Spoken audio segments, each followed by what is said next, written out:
Today we're going to continue with playing with liquids. If I have an object that floats, a simple cylinder that floats in some liquid, the area is A here, the mass of the cylinder is m, the density of the cylinder is rho, and its length is L, and the surface area is A. So this is L. And let the liquid line be here, and the fluid has a density rho fluid. I call this level Y1, this level Y2. The separation is H.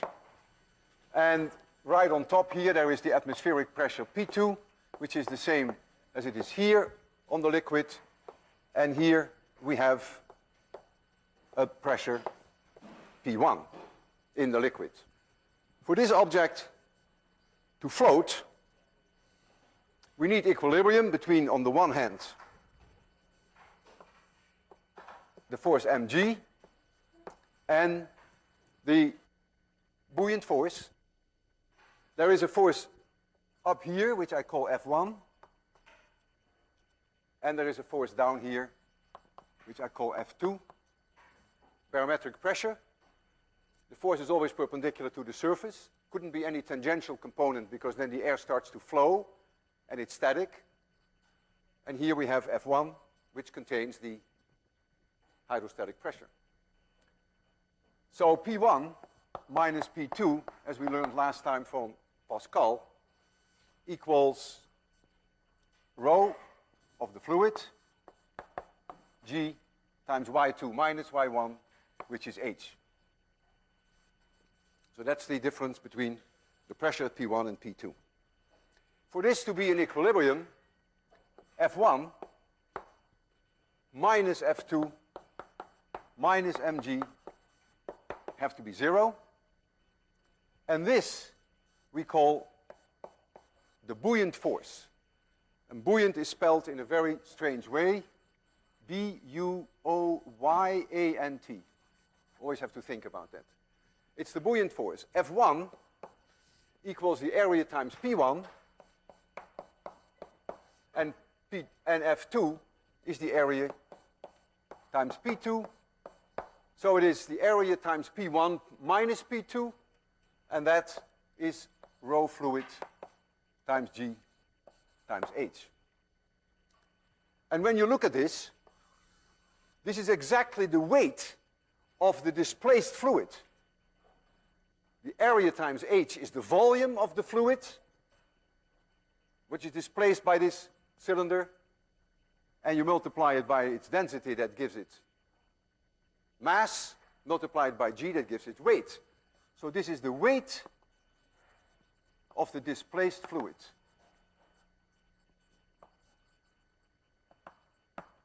And this is a very special case of a general principle which is called Archimedes principle. Archimedes principle is as follows. The buoyant force on an immerged body has the same magnitude as the weight of the fluid which is displaced by the body. According to legend, Archimedes thought about this while he was taking a bath. And I have a picture of that here. I don't know from when that dates, but you see him there in his bath. But what you also see are there two crowns. And there is a reason why those crowns are there. Archimedes lived in the 3rd century BC. Archimedes had been given the task to determine whether a crown that was made for King Hieron II was pure gold. The problem for him was to determine the density of this crown, which is a very irregular shaped object, without destroying it. And the legend has it that as Archimedes was taking a bath, he found a solution. He rushed naked through the streets of Syracuse and he shouted, "Eureka, Eureka, Eureka," which means I found it, I found it. What did he find? What did he think of? He had the great vision to do the following. You take the crown and you weigh it in a normal way. So the weight of the crown, I call it W1, is the volume of the crown times the density of which it is made. If it is gold, that should be 19.3, I believe. And so this is the mass of the crown, and this is the weight of the crown. Now he takes the crown and he immerses it in water. And he has a spring balance, and he weighs it again. And he finds that the weight is less. And so now we have the weight immersed in water. So what you get is the weight of the crown minus the buoyant force, which is the weight of the displaced fluid. And the weight of the displaced fluid is the volume of the crown, because the crown is where the water has been removed, where the crown is, times the density of the fluid, which is water, which he knew very well, times G. And so this part here is weight loss. That's the loss of weight. You can see that. You can measure that with a spring. It's lost weight because of the buoyant force. And so now what he does, he takes W1 and divide that by the weight loss. And that gives you this term divided by this term, which immediately gives you rho of the crown divided by rho of the water. And he knows rho of the water, so he can find rho of the crown. An amazing idea. He was a genius. I don't know how the story ended, whether it was gold or not. It probably was, because chances are that if it hadn't been gold, that the king would have killed him for no good reason, but that's the way these things worked in those days. This method is also used to measure the percentage of fat in persons' bodies. So they immerse them in water, and then they weigh them, and they compare that with their regular weight. Let's look at an iceberg. Here's an iceberg. Here's the water. It's floating in water. It has mass m. It has a total volume V total. And the density of the ice is rho ice, which is 0.92 in grams per cubic centimeter. It's less than water. This is floating. And so there's equilibrium between mg and the buoyant force. So mg must be equal to the buoyant force. Now mg is the total volume times rho ice times g, just like the crown. The buoyant force is the volume underwater, which is this part, times the density of water, rho water, times g. You lose your g, and so you find that the volume underwater divided by the total volume equals rho ice divided by rho of water, which is 0.92. That means 92% of the iceberg is underwater. And this explains something about the tragedy on April 15, 1912, when the Titanic hit an iceberg. When you encounter an iceberg, you literally only see the tip of the iceberg. That's where the expression comes from. 92% is underwater. I want to return now to my cylinder, and I want to ask myself the question, when does that cylinder float? What is the condition for floating? Well, clearly, for that cylinder to float, the buoyant force must be mg. And the buoyant force is the area times h, that's the volume underwater, multiplied by the density of the fluid, times g, must be the total volume of the cylinder, which is the area times L, because that was the length of the cylinder, times the density of the object itself, times g. I lose my A, I lose my G, but I know that H must be less than L, otherwise it wouldn't be floating, right? The part below the water has to be smaller than the length of the cylinder. And if H is less than L, that means that the density of the fluid must be larger than the density of the object. And this is a necessary condition for floating. And therefore, if an object sinks, then the density of the object is larger than the density of the fluid. And the amazing thing is that this is completely independent of the dimensions of the object. The only thing that matters is the density.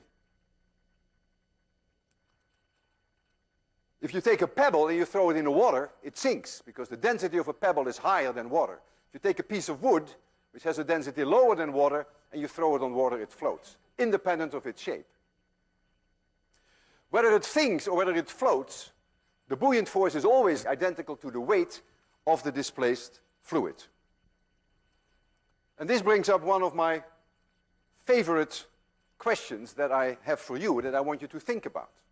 And if you have a full understanding now of Archimedes' principle, you will be able to answer it. So concentrate on what I'm going to present you with. I am in a swimming pool, and I'm in a boat. Here's the swimming pool, and here is the boat, and I'm sitting in the boat, and I have a rock here in my boat. I'm sitting in the swimming pool, nice rock in my boat. I mark the waterline of the swimming pool very carefully. I take the rock and I throw it overboard. Will the waterline go up? Or will the waterline go down? Or maybe the waterline will stay the same. Now use your intuition, don't mind being wrong. At home you have some time to think about it, and I'm sure you will come up with the right answer. Who thinks that the waterline will go up? The swimming pool. Who thinks that the waterline will go down? Who thinks that it will make no difference, that the waterline stays the same? Amazing. Okay. Well, the waterline will change, but you figure it out. Okay, you apply Archimedes' principle and you'll get the answer. I want to talk about stability, particularly stability of ships, which is a very important thing. They float. Suppose I have an object here which is floating in water. Here's the waterline. And let here be the center of mass of that object. Could be way off center. Could be an iceberg. Could be boulders. Could be rocks in there. Right? It doesn't have to be uniform density. Center of mass could be off the center of the geometric center. So if this object has a certain mass, then this is the gravitational force. But now look at the center of mass fluid that is displaced. That's clearly more here, somewhere here, the displaced fluid. That is where the buoyant force acts. And so now what you have a torque on this object relative to any point that you choose. Doesn't matter where you pick a point, you have a torque. And so what's going to happen, this object is clearly going to rotate in this direction. And the torque will only be zero when the buoyant force and the gravitational force are on one line. Then the torque becomes zero, and then it is completely happy. Now there are two ways that you can get them on one line. We discussed that earlier in the different contexts. You can either have the center of mass of the object below the center of mass of the displaced fluid, or above. In both cases would they be on one line. However, in one case there would be a stable equilibrium, in the other there would not be a stable equilibrium. I have here an object which has its center of mass very low. You can't tell that. No way of knowing. All you know is that the weight of the displaced fluid that you see here is the same as the weight of the object. That's all you know. If I took this object and I tilt it a little with the center of mass very low, so here is mg, and here is somewhere the waterline, so the center of mass of the displaced fluid is somewhere here, so Fb is here, the buoyant force. You can see what's going to happen. It's going to rotate towards the right. It's a restoring torque, and so it's completely stable. I can wobble it back and forth, and it is stable. If I would turn it over, then it's not stable, because now I would have the center of mass somewhere here high up. So now I have mg.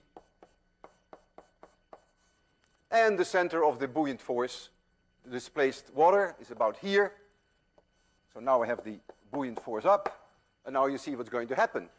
I tilt it to the side, and it will rotate even further. This torque will drive it away from the vertical.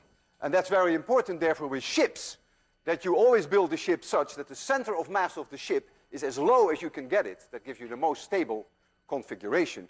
If you bring the center of mass of ships very high, in the 17th century, they had these very massive cannons, which were very high on the deck, then the ship can capsize. And it has happened many times, because the center of mass was just too high. So here, the center of mass is somewhere here. Very heavy, this part.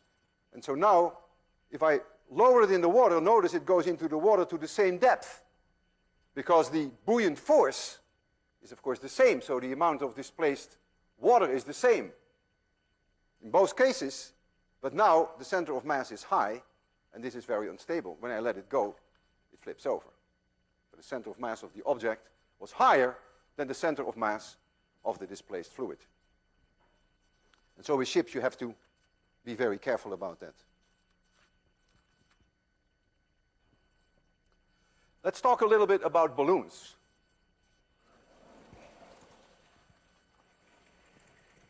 If I have a balloon,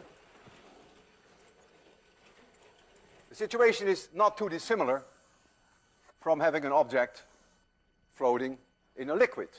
Let the balloon have a mass m. That is the mass of the gas in the balloon, plus all the rest. And what I mean by all the rest, that is the material of the balloon and the string, everything else that makes up the mass. It has a certain volume V, and so there is a certain rho of the gas inside, and there is rho of air outside. And I want to evaluate what the criterion is for this balloon to rise. Well, for it to rise, the buoyant force will have to be larger than mg. What is the buoyant force? That is the weight of the displaced fluid. The fluid in this case is air. So the weight of the displaced fluid is the volume times the density of the air, that's the fluid in which it is now, times g. That is the buoyant force. That's the weight of the displaced fluid. Has to be larger than mg. Now mg is the mass of the gas, which is the volume of the gas times the density of the gas. That's the mass times g, because we have to convert it to a force, plus all the rest times g. I lose my g. And what you see, that this, of course, is always larger than 0. There's always some mass associated with the skin, and in this case with the string. But you see, the only way that this balloon can rise is that the density of the gas must be smaller than the density of air. Density of the gas must be less than the density of the air. This is a necessary condition for this to hold. It is not a sufficient condition, because I can take a balloon, put a little bit of helium in there, so the density of the gas is lower than the density of air, but it may not rise. And that's because of this term. But it is a necessary condition, but not a sufficient condition. Now I'm going to make you see a demonstration which is extremely non-intuitive. And I will try, step by step, to explain to you why you see what you see. What you're going to see, very non-intuitive. So try to follow closely why you see what you will see. I have here a pendulum with an apple. And here I have a balloon filled with helium. I cut this string and I cut this string. Gravity is in this direction. The apple will fall, the balloon will rise. The balloon goes in the opposite direction than the gravitational acceleration. If there were no gravity, this balloon would not rise, and the apple would not fall. Do we agree so far? Without gravity, apple would not fall, balloon would not rise. Now we go in outer space.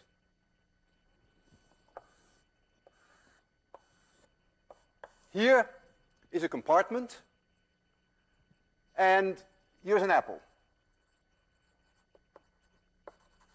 I'm here as well. None of us have weight. There's no gravity. And here is a helium-filled object, a balloon. And there's air inside. We're in outer space, there's no gravity. Nothing has any weight. We're all floating. Now, I'm going to accelerate. I have a rocket. I'm going to accelerate this in this direction with acceleration A. We all perceive now a perceived gravity in this direction. I call it G.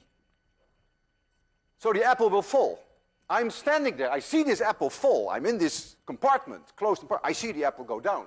A little later, the apple will be here. I myself fall. A little later, I'm there. In fact, I can put a bathroom scale here and weigh myself on the bathroom scale. My weight will be m times this A, m being my mass, A being this acceleration. I really think that there is gravity in this direction. The air wants to fall, but the balloon wants to go against gravity. The balloon will rise.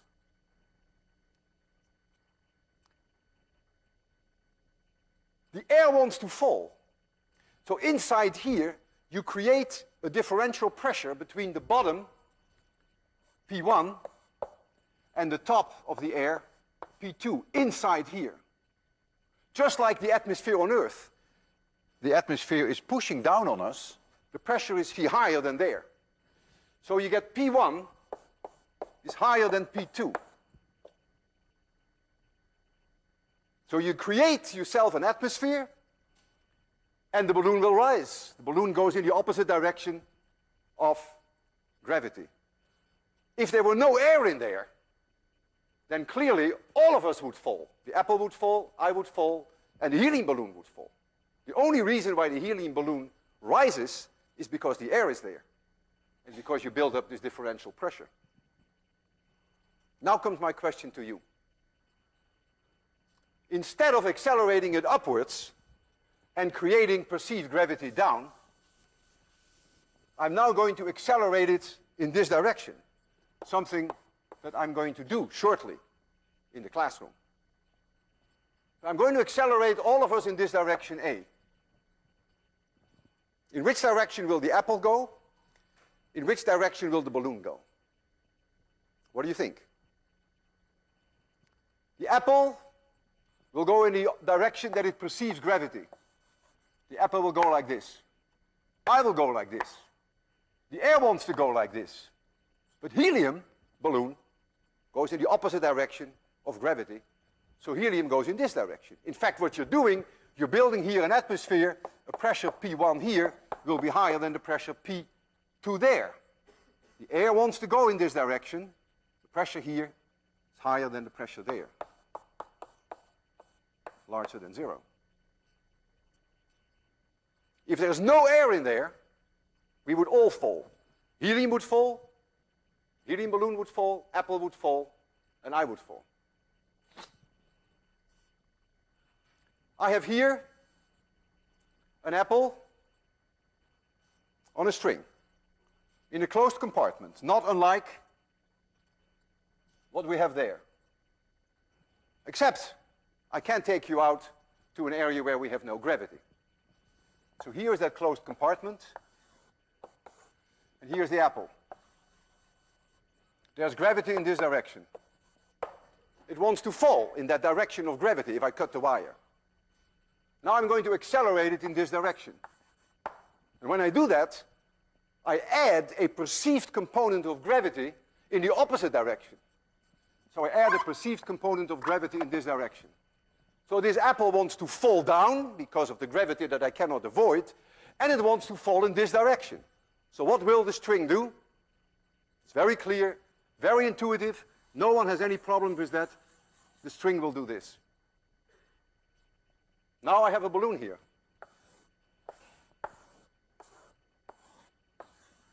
Helium. There's gravity in this direction. That's why the balloon wants to go up. Opposes gravity. I'm going to accelerate the car in this direction. I introduce perceived gravity in this direction. What does the balloon want to do? It wants to go against gravity. I build up in here, it must be a closed compartment. I must build up there a pressure differential. The air wants to fall in this direction. I build up a pressure here which is larger than the pressure there. That's why it has to be a closed compartment. What will the helium balloon do? It will go like that. That is very non-intuitive. So I accelerate this car, as I will do. The apple will go back, which is completely consistent with all our intuition, but the helium balloon will go forward. Let's first do it with the apple, which is totally consistent with anyone's intuition. Let me make sure that the apple is not swinging too much. Now it only happens during the acceleration. So it's only during the very short portion that I accelerate, that you see the apple go back. And then, of course, it starts to swing. Forget that part. So watch closely. Only the moment that I accelerate, the apple will come this way. It goes into the direction, the extra component of perceived gravity. Ready? Boy, it almost hit this glass here. Everyone could see that, right? Okay. Now we're going to do it with a balloon. I'm going to take this one off. And now let's take one of our beautiful balloons.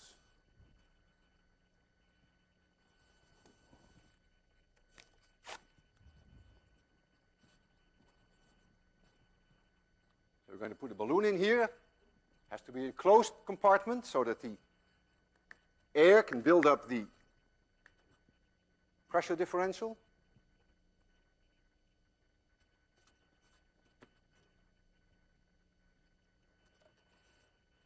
Always problem with static charges on these systems. Okay. Only as long as I accelerate will the balloon go in forward direction. So I accelerate in this direction, and what you're going to see is really very non-intuitive. Every time I see it, I say to myself, I can reason it. But do I understand it? I don't know. What is the difference between reasoning and understanding? There we go. The balloon went this way. You can do this in your car, your parents.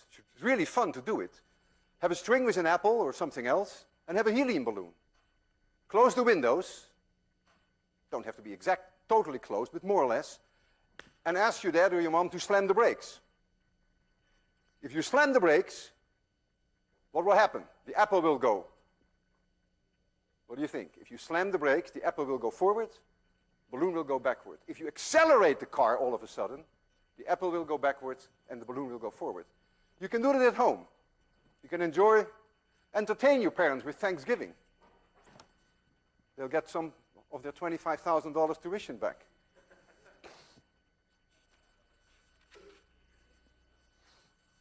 When fluids are moving, situations are way more complicated than when they are static.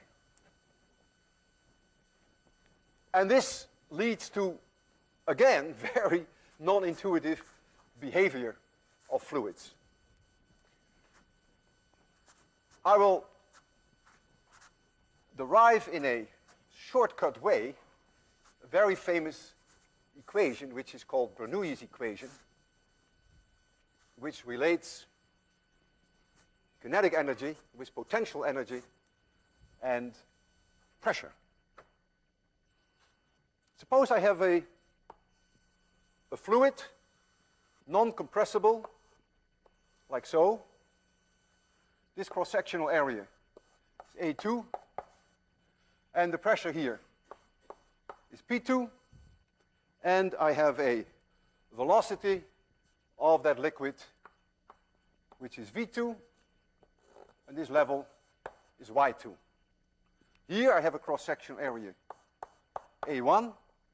I have a pressure P1. My level is Y1. This is increasing Y. And I have a much larger velocity because the cross-section is substantially smaller there.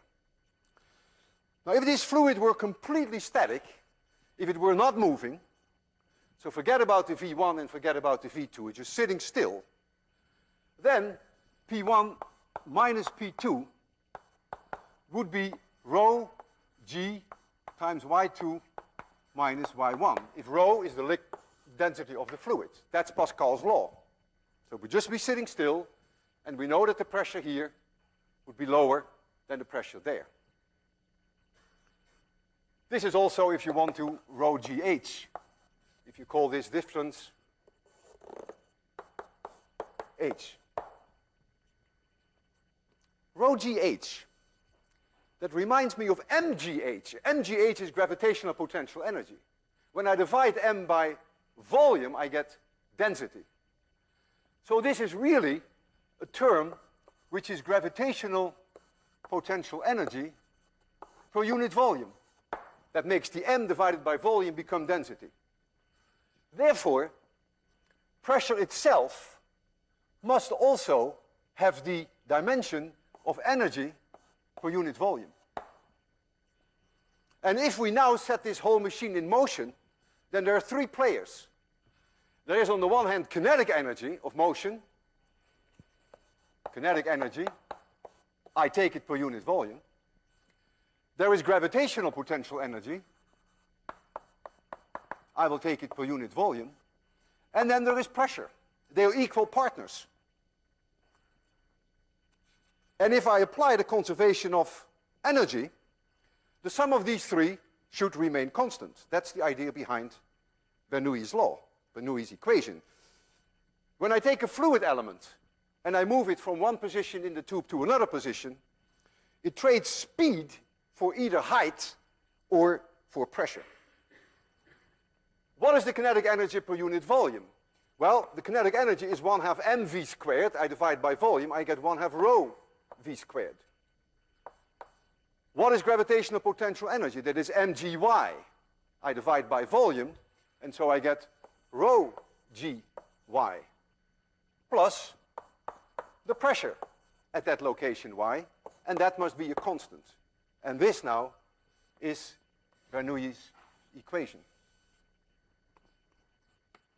It is a conservation of energy equation.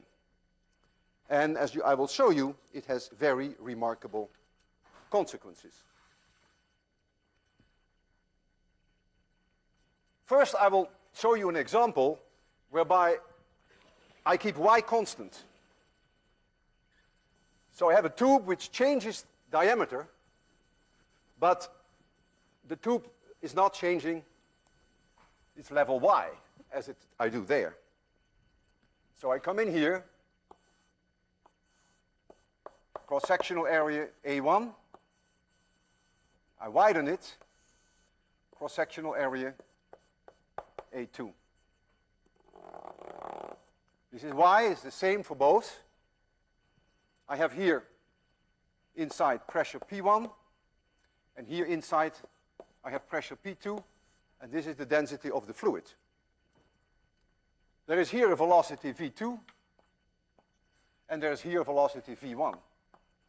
And clearly V1 is way larger than V2, because A1 times V1 must be A2 times V2, because the fluid is incompressible.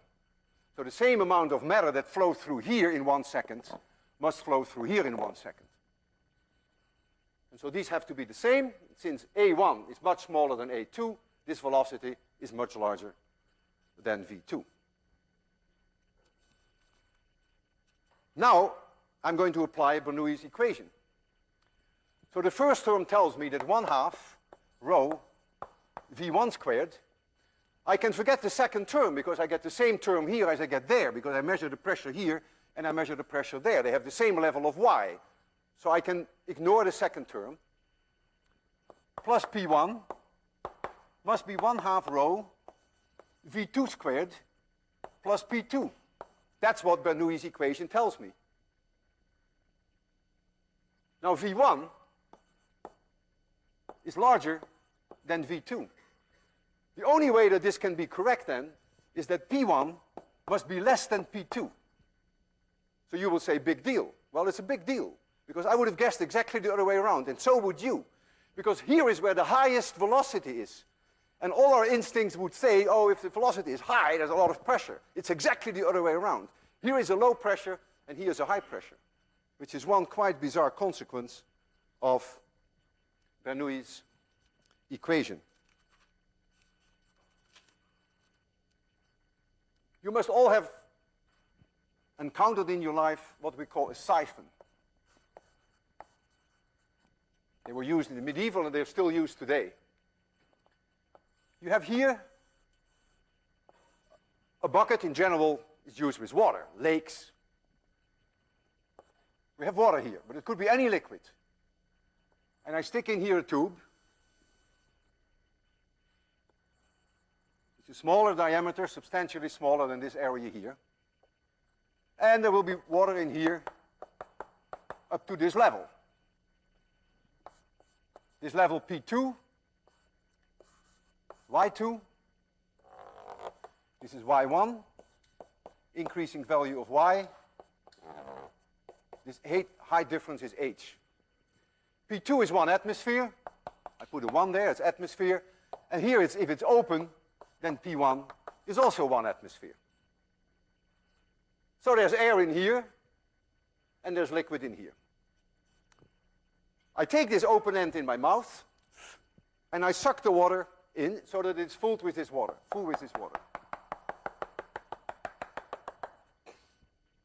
And strange as it may be, it's like making a hole in this tank. If I take my finger off here, the water will start to run out, and I will show you that. And you have here a velocity, V1. The water will stream down into this here, and the velocity here is approximately 0, because this area is so much larger than this cross-sectional area that, to a good approximation, this water is going down extremely slowly. Let's call this high difference D. I apply Bernoulli's law. So now we have a situation where the y's are different, but the pressure is the same, because right here, at this point of the liquid, I have 1 atmosphere, which is barometric pressure. And since this is open with the outside world, P1 is also 1 atmosphere. So now I lose my P term. There I lost my Y term. Now I lose my P term. So now I have that 1/2 rho, this is rho of the liquid, V1 squared, plus rho G times Y1, must be 1/2 rho V2 squared, but we agreed that that was 0, so I don't have that term. So I only have rho G Y2. I lose my G's. No, I don't lose my G's. 1/2 rho V squared, no, that's fine. And so I lose my rho. This is 1/2. I lose my rho. And so you get that 1/2 V1 squared equals G times Y2 minus Y1, which is H. And so what do you find? That the speed with which this water is running out here, V1, is the square root of 2GH. And you've seen that before. If you take a pebble and you release a pebble from this level and you let it fall, it will reach this point here, this level, with a speed, the square root of 2GH. We've seen that many times. So what is happening here, since the pressure terms are the same here and there, now there is only a conversion of gravitational potential energy, which is higher here than there, is now converted to kinetic energy. This siphon would only work if D is less than 10 meters. Because of the barometric pressure, you can never suck up this water. No one can. A vacuum pump can't either, to a level that is higher than 10 meters. When I did the experiment there with the cranberry juice, I was able to get it up to 5 meters, but 10 meters would have been the theoretical maximum. So this has to be less than 10 meters that you go up. If I would have made a hole in this tank here, just like this, down to exactly this level, and I would have asked you to calculate with what speed the water is running out, you would have found exactly the same if you applied Bernoulli's equation. This is a way that I've seen people steal other people's gasoline in the time that gasoline was very scarce and that there were no lock shed on the gasoline caps. You would put a hose in the gasoline tank, and you would have to suck on it a little. You have to sacrifice a little bit. You get a little bit of gasoline in your mouth, and then you can just empty someone's gasoline tank by having a canister or by having a jerry can and fill it with gasoline. And I'm going to show that now to you by emptying, that's still cranberry juice, by the way, from our last lecture. So let's put this up on a stool. So there is the hose. It's that thing. And I'm going to transfer this liquid from here to here. So first I have to fill it with cranberry juice.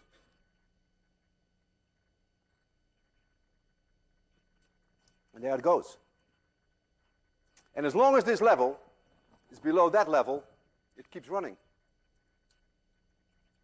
Not so intuitive. I remember I was at a summer camp when I was maybe 6 or 7 years old.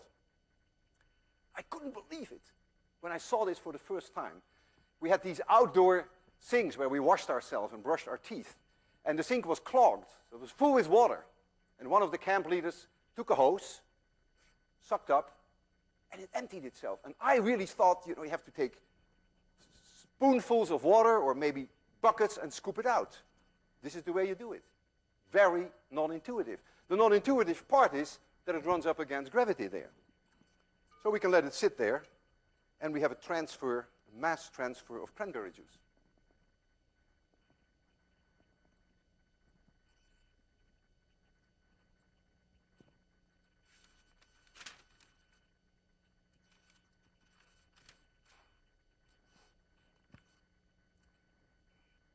Last time I was testing my lungs to see how strong I was. Wasn't very good, right? I could only blow up 1 liter water and only suck 1 liter water. Differential pressure only 1/10 of an atmosphere. Today, I would like to test one of the students who no doubt is more powerful than I am. And I have here a funnel with a ping pong ball here, very lightweight. And we're going to have a contest to see who can blow it the highest. I have 2 funnels, so it's very hygienic. I will try it with this one. They're clean. We just got them from the chemistry department. And so I would like to see a volunteer, woman or man, doesn't matter. You want to try it? See whether you can reach the ceiling? You don't want to try it? Come on.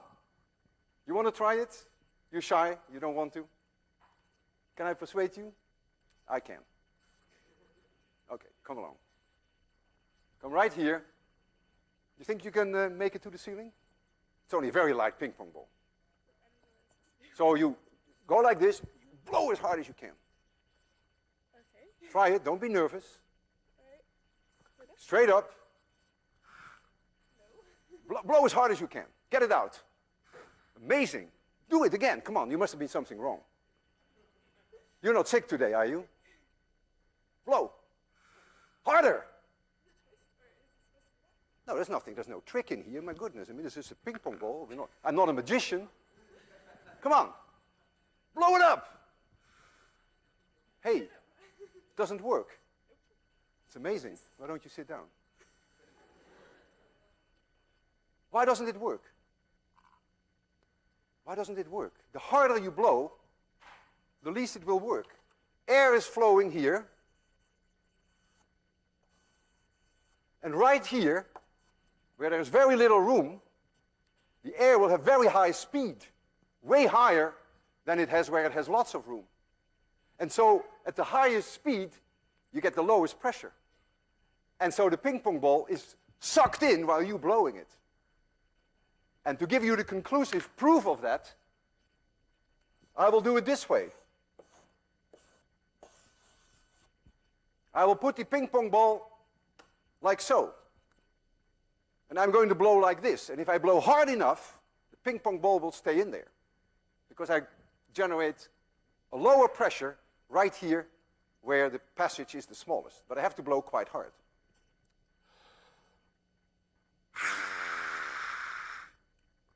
You see that? Isn't that amazing?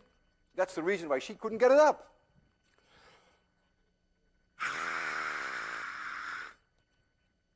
That's what Bernoulli does for you. Not so intuitive, is it?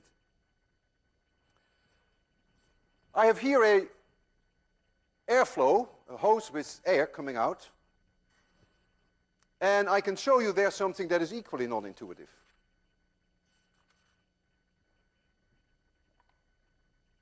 Let's start the airflow. It's coming out. I take a ping pong ball. Stays there. Is that due to Mr. Bernoulli? No. No, that's more complicated physics, because it has to do with turbulence. It has to do with vortices, which is very difficult. What is happening here is that as the air flows, you get turbulence above here, and the turbulence creates a lower pressure. So the vortices, which are the turbulence, are keeping this up, because there's a lower pressure here and there. But why is it so stable? I can see that I have, because of this turbulence, that it's held up. Why is it so stable? If I give it a little push, it doesn't, it's sucked back in again. It's very stable. That is Bernoulli. Because if I blow air, like so, then the velocity here is the highest, because it's diverging the air as it's coming out. But the center, it is the highest.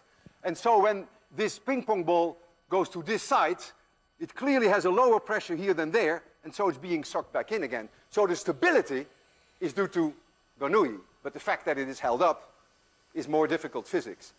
It is so stable that I can even tilt this.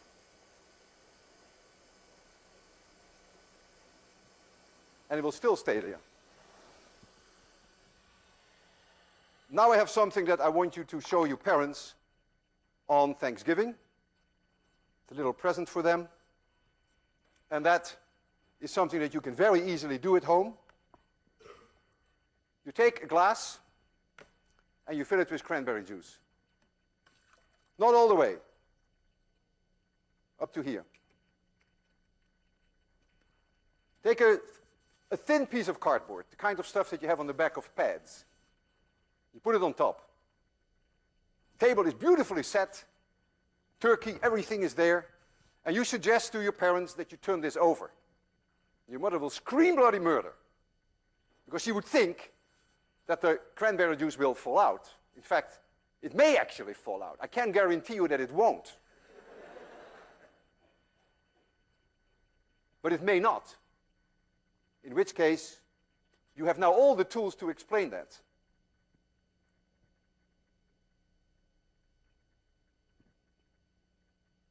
Please do invite me to your Thanksgiving dinner, and I'll show it to your parents. See you Friday.